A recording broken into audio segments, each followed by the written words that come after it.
అమ్మ, కర్కాటక రాశి వారికి ఎలా ఉంది రోజు? కర్కాటక రాశి వారికి ఎదురు చూసిన విషయాలలో ఆశాజనకంగా ఉంటుంది. అంతేకాకుండా పడిన శ్రమకి తగిన గుర్తింపు, గౌరవం లభిస్తుంది. కుటుంబ సభ్యులతో మంచి సమయాన్ని సద్వినియోగపరుచుకుంటూ పెడతారు. అలాగే మీ శక్తియుక్తులు పెరుగుతూ మీరు పడిన కష్టానికి తగిన ప్రతిఫలం మాత్రమే కాకుండా శ్రమతో అనుకున్న పనులు సాధించుకుంటూ ముందుకు పెడతారు. బంధువర్గంతో అభిప్రాయ భేదాలు రాకుండా తగిన జాగ్రత్తలతో ముందుకు వెళ్ళడానికి ప్రయత్నం చేయాలి. అలాగే మీరు ఏదైనా ప్రయాణాలకు సంబంధించిన విషయాల మీద దృష్టి ఉన్నట్లయితే ప్రయాణాలకు సంబంధించి కూడా తగిన జాగ్రత్తలతో ముందుకు వెళ్ళాలి. అన్నిటికంటే ముఖ్యంగా కమ్యూనికేషన్కి సంబంధించిన విషయాలలో రిటర్న్ కమ్యూనికేషన్ కావచ్చు, అంటే రైటింగ్ రాసిన కమ్యూనికేషన్ అయినా మాట్లాడే కమ్యూనికేషన్ అయినా మొదలైన విషయాల్లో ఆచితూచి వ్యవహరిస్తూ ముందుకు వెళ్ళినట్లయితే అన్నీ అనుకూలంగా ఉంటాయి. సింహరాశి.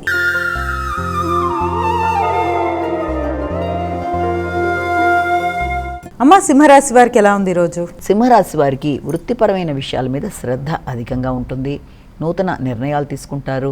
వృత్తిపరమైన ప్రయాణాలకి, వ్యాపార వ్యవహారాలకి అన్నిటి మీద దృష్టి కేటాయిస్తారు.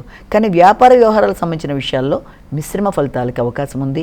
కమ్యూనికేషన్ విషయంలోనూ, వ్యాపారానికి సంబంధించిన విషయంలోనూ తగిన జాగ్రత్తలతో ముందుకు వెళ్ళాలి. ఇష్టమైన వ్యక్తులతో కలిపి వీలైనంత వరకు ఏదైనా విందు వినోదాలు లాంటి దాంట్లో పాల్గొనడం మొదలైన వాటికి అవకాశం అనేది ఒకటి కనబడుతుంది. అలాగే ముఖ్యులతో మంచి వాతావరణాన్ని మీరు గడపడం, సంతాన వర్గంతో కావచ్చు, అలాగే మీ యొక్క తల్లిదండ్రులు, మీ సంతాన వర్గం, అలాగే ఆత్మీయులైన వ్యక్తులు మొదలైన వారితో మంచి సమయాన్ని సద్వినియోగపరుచుకుంటూ కుటుంబంతో చాలా ఆనందంగా గడపడానికి అవకాశం ఉన్న సమయంగా దీన్ని మనం భావించవచ్చు. కన్యా రాశి.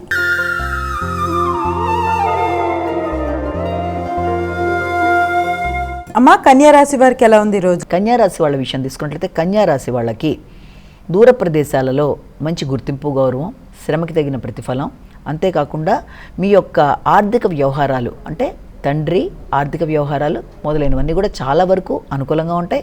ప్రశాంతంగా నిర్ణయాలు తీసుకుంటారు. కుటుంబ సౌఖ్యం అనుకూలంగా ఉంటుంది. గృహ వాతావరణం, వాహనాలు కొనుగోలు మొదలైన వాటి మీద దృష్టి సారిస్తారు. నూతన వాహనాల కొరకు ఎదురు చూస్తారు. అంతేకాకుండా మీ వృత్తిపరంగా కూడా అభివృద్ధి అనేది అనుకూలంగా ఉంటుంది. వ్యాపార పరంగానూ అనుకూలంగా ఉంటుంది. అదేవిధంగా వ్యాపార సంబంధమైన అంటే మీ వ్యాపారంలో పనికొచ్చే విధంగా ఏదైనా వాహన కొనుగోలు కొరకు చేసిన ప్రయత్నాలు కూడా చాలా వరకు అనుకూలంగా ఉండే అవకాశం లాంటిది కనబడుతుంది.